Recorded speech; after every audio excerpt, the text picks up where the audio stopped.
Mamaya nahulog pa lang niya kung sa motor. Ang kasi nga ako ni Clarin.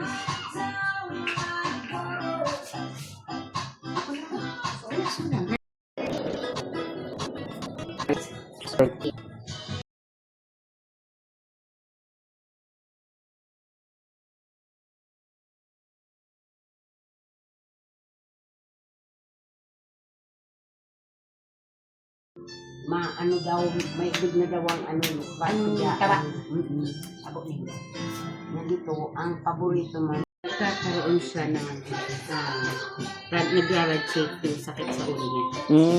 Oo. Ito yun, ito galing dito. Sa Espanyol. Kaya nag-garage shake ang sakit ng ulo na hindi. Pero nung pangalawa na po sa kanya, first time ko pa rin. Oo. Ganun yun. Kaya ganun.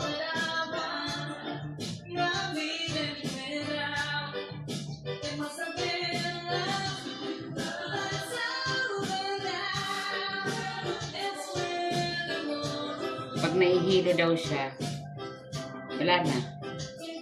Bilog na ang mundo. Di ba, mother, no? Bilog na ang mundo. Wala na yan. Hindi niya na makakilos yan. Pikit na yan.